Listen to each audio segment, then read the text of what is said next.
Nippon no boxing fan no minasama konbanwa. And welcome, ladies and gentlemen, to the Saitama Super Arena here in Saitama, Japan, for the featured bout of the evening, brought to you by Ohashi Promotion in association with Tenken Promotions. This bout is sanctioned by the WBC, the president in attendance, Mauricio Sulaiman, and the supervisor is Dwayne Ford. The WBA, President Gilberto Jesus Mendoza, supervisor Carlos Chavez. The IBF, the president is Daryl Peoples, supervisor Tsuyoshi Yasukochi, and the Japan Boxing Commission, the commissioner is Tsutomu Nagaoka. Introducing to you our three judges scoring this bout from ringside. From Monaco, Jean-Wilbert Lane. From the United States, Patrick Morley. And also from the United States, David Sutherland. Introducing our third man to the ring, the referee in charge. He'll be giving instructions after the introductions. From Canada, Michael Griffin. All right, fans, here we go with the main event of the evening, the rematch you've all been waiting for. It's champion versus champion, 12 rounds of boxing for the unified bantamweight championship of the world. And now, ladies and gentlemen in attendance and boxing fans joining us around the world, live from Saitama, Japan, it's prime time!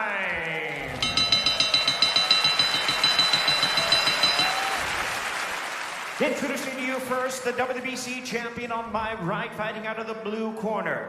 Entering the ring wearing blue trunks with orange trims, fighting out of Las Vegas, Nevada by way of Talibon Bohol in the Philippines. He weighed in at a ready 117 3/4 pounds.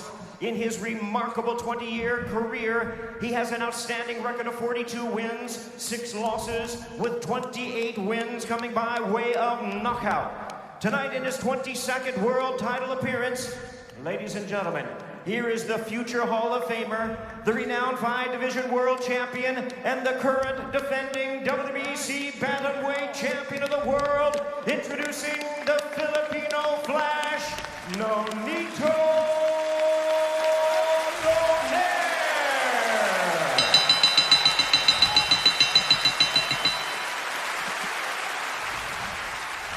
His opponent across the ring, the WBA and IBF world champion, fighting out of the red corner, wearing black trunks with silver trim, fighting out of and representing his home of Zama, Kanagawa, Japan. He weighed in at the bantamweight limit of 118 pounds. He is undefeated in his campaign in the ring with a sensational record of 22 wins, no losses, 19 wins coming by way of knockout. Tonight he is making his 18th consecutive world title appearance. Here is one of the acclaimed and renowned stars of boxing and pound-for-pound greats.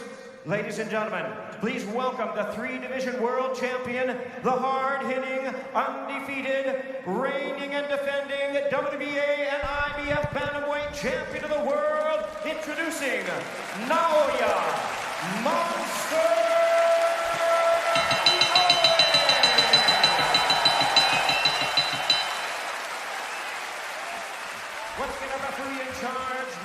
Instructions, Michael Griffin.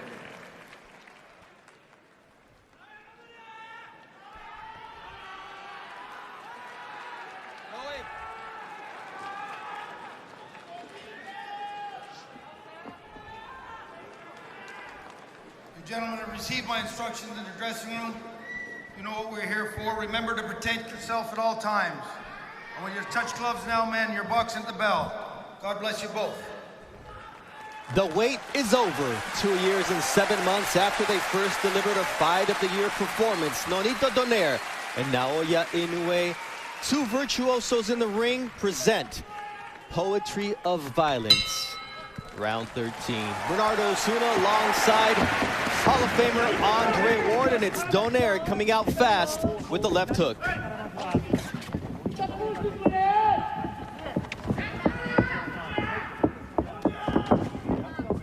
Both fighters said they needed to be better than they were the first time around.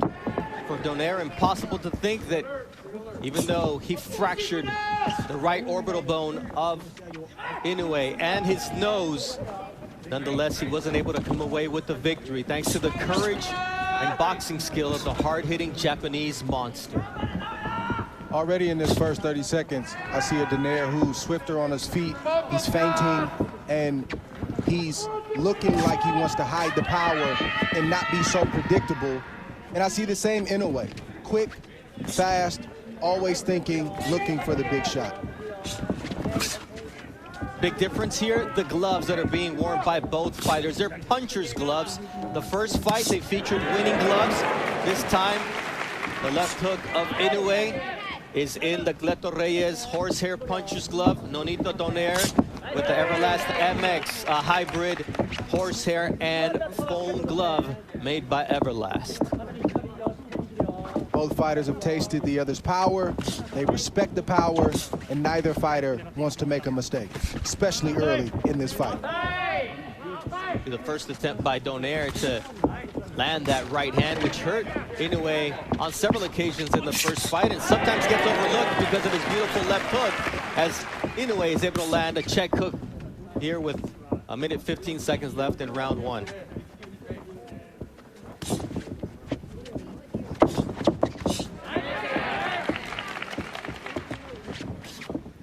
The Japanese crowd getting into it here, Dre.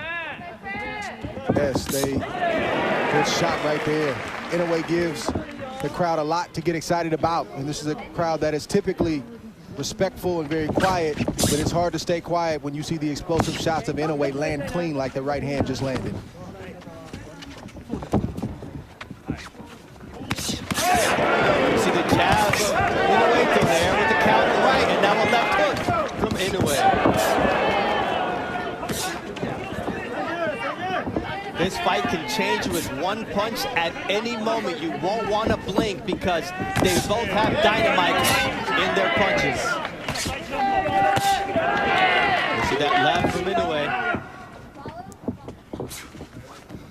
So far, no reaction from either fighter from the big shots that they've taken in this first round, which is impressive because the fighters are still warming up. Nice left hook there from...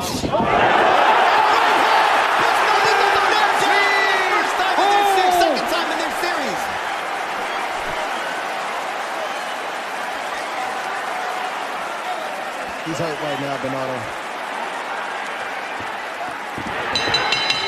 The belt was his greatest ally.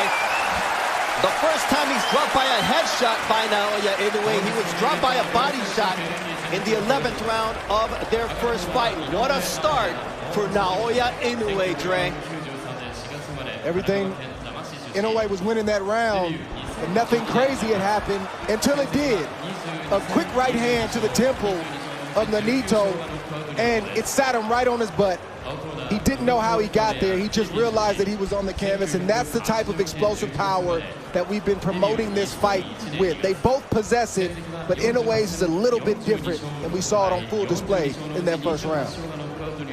And now it comes time to see how each fighter reacts. Naoya Inoue is calm, and for Nonito DONAIRE, he's receiving instructions from his wife and trainer, Rachel DONAIRE, and I'm sure this was not part of the game plan.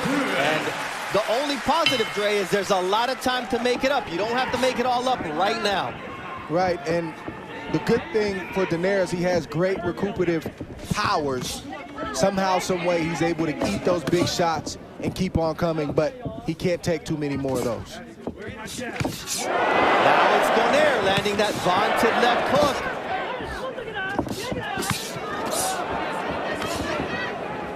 See that right hand from Naoya Inoue. Inoue, you have to pick your poison. Now it's a left hook that rattles Nonito DONAIRE. It's devastating power, and the legs of DONAIRE are not all there. And Inoue taking advantage of the moment as DONAIRE tries to go downstairs. And DONAIRE needs to get himself together before he tries to load up, but that's not in his nature. He wants to draw Inoue in, even though he's hurt, to try to land his own big shots. You see another vicious left hook from the monster, Naoya Inoue. Body shot. from the monster. Looks like Donaire has made up his mind. He's going to fight fire with fire, and that's just the way it is, for better or for worse. Drops Donaire as he's able to somehow manage to find his balance. But Inoue might have been better to just go down, Dre, because Inoue is going to work here. And the knockout now does put down Donaire round 2. And this fight is over. That's What it. an impressive knockout victory for the monster. Wow. Naoya Inoue, a statement victory in his home country of Japan. And wow and wow is all I can say about the monster as he does it at home. He never gave Donaire an opportunity to get into this fight. He was poised, he was calm and calculated, and the big right hand that landed at the end of the first round started all the trouble for Nonito Donaire, and he was never able to recover because Inoue is so efficient with his punches. He doesn't waste anything. He rarely opens himself up to be caught himself. Donaire tried to land the shots, but the explosiveness and the power proved to be too much. We talked about Inoue having to be more defensively responsible for this rematch because of the damage he took in the first fight, Dre, and you mentioned that you expected a better version of Inoue. Did he supersede your expectations based on what he just did? Oh, absolutely. I expected a very similar fight to the first fight. I did not expect him to go out and get a second round knockout the way that he did against Nonito Donaire, who has looked the way that he's looked these last couple years. He seems to be an ageless wonder. But all of a sudden tonight, the age might have caught up along with Inoue and what he brought to the table, and it was just the perfect storm for Nonito Donaire. In the build-up to the fight, I talked about the fact that